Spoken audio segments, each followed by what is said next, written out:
Hi.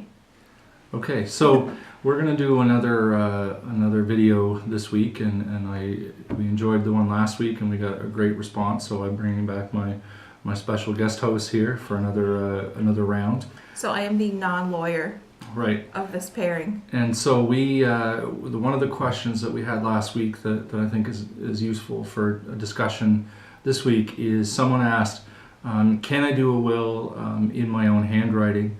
And is that acceptable, or do I have to go in and see a lawyer to have the will? And then that leads to I have more questions. Yeah, she has a lot of questions. I have a lot of questions. This is what I do. I ask a lot of questions. So can you do that? Do you need a witness? Can I buy that kit online, order online, and print off some sheet and fill that out? Right. What?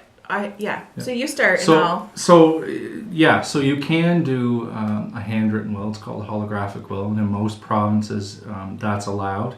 Now, first of all, the one thing I am going to say before I get into this, you understand it's not legal advice, and I make no representations or warranties, and you can't rely on that, but this is good for discussion purposes.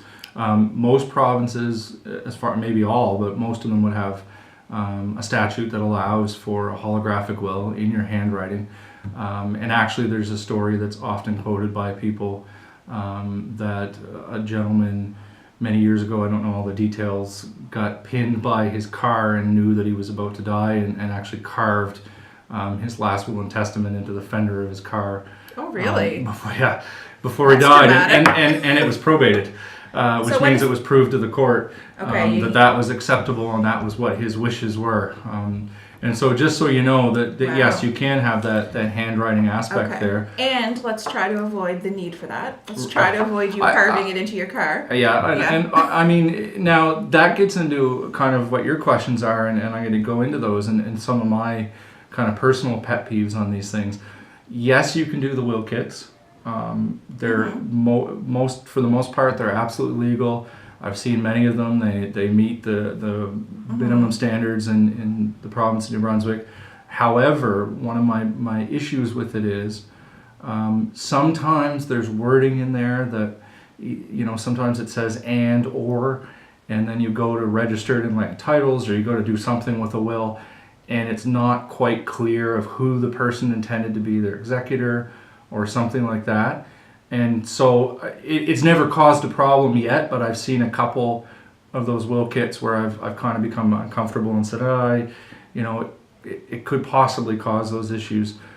Same thing with a handwritten will. It's absolutely legal, but sometimes it's helpful to discuss your full kind of estate plan and your impact.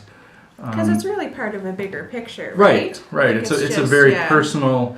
Because we talked last week about powers of attorney. That's so right. My thought would be you would probably do one. That would be usually you do it at the same time, and it's part of a big picture. And oftentimes people will not only consult a lawyer, they'll consult a financial planner, and they'll try to do things that minimize their tax burden, and they'll do all those things at the same time.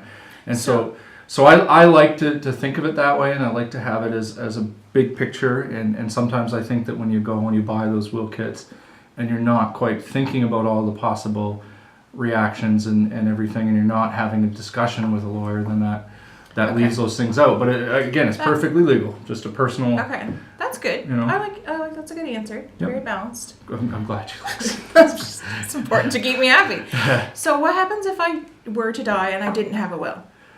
Right, and then that you're called intestate, and then there's an act called the Devolution of Estates Act. It kicks in and it tells what happens, and is it just more complicated, costs more money, takes more time? Yeah, it can, and so that's why I certainly, especially if there are certain family members and there's dynamics there at play, it's always nice to have it laid out. In a will, and that way there's unless you're going to criticize, and that gets into another area, but unless you're going to criticize the will being made, it's pretty hard to say that's not what the person wanted. And so but if you get into a not having a will, and then the Devolution of Estates Act said here's how everything's going to be divided, and that might not be how you whatever want exactly it. And it might not have been like the best Right. way to save like tax Right. money. And Right, and so I'm assuming. And I don't know if I said this last week, but I kind of think about this stuff as, and I'm terrible at fixing the car or something when it's necessary, and I put it off. But again, do as I say, don't do as I do here. I kind of think about wills and estates as sort of like buying a car and doing the maintenance. Yeah. So one of the things is that it's costly when you've got to do it, but if you don't do the oil change, then all of a sudden it's going to make worse issues, and you're going to have to fix other things, and it's going to cost way more. And so it's really not that expensive to do a will, do a power of attorney, talk to a lawyer, have those conversations. But if you don't do it right, and I've had a few times where people come in, and it's truly sad, because not only are they grieving the loss of a loved one, one of the toughest times of their life, but then they've got the added stress of what do I do and how do I deal with that. And so I prefer to have it laid out for them, and I think that that to me that should put their mind at ease and should be very helpful. Okay, I have more questions. Can I ask my questions? Okay, well, yeah, we try to keep this rather, we don't want to, but inquiring minds want to know. How many more questions? No, like one. One, okay. Okay. You can do that. I gotta make it a good one. Yeah. If I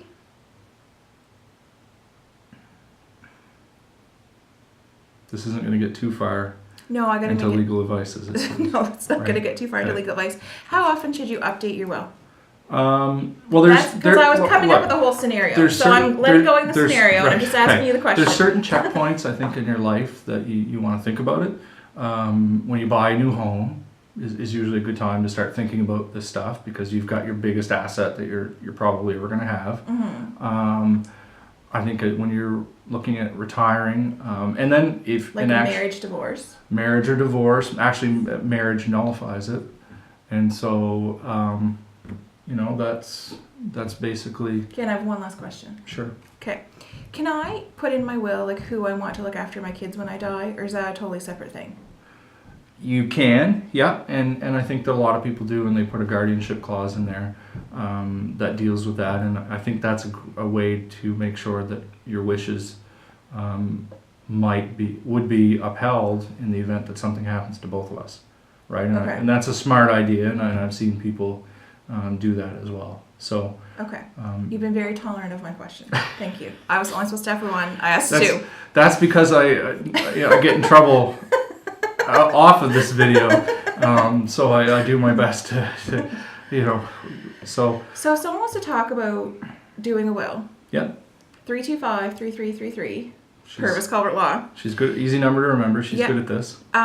So just to call and come in and talk about it. Free consultation. Okay. You just come in and talk about the basics, and then that's a flat fee, and it really depends on a range of how complicated it is. And then you go from there. Then we go from there, and timeline is like a week or two.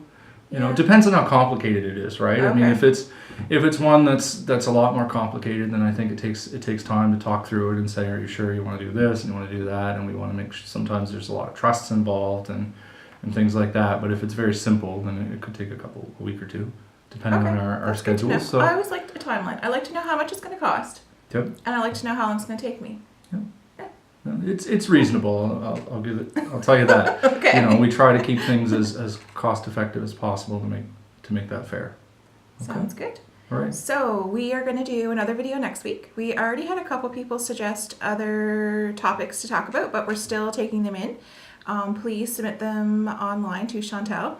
She vets them and just passes them on to us. We don't know who they're from. We will never share your name or your personal circumstance, but we're just trying to do this to share awareness. And we really, just a note, we really appreciated the comments, and it's fun for us too, because it gets that engagement, and for me, a big part of the legal profession is access to justice, and I think that information is part of that, right? And so any way that we can have a conversation and get that information out, it piques people's interest, and then they're going to want to look further into details. See how it applies to them. Right. So thanks so much, and we'll see you soon.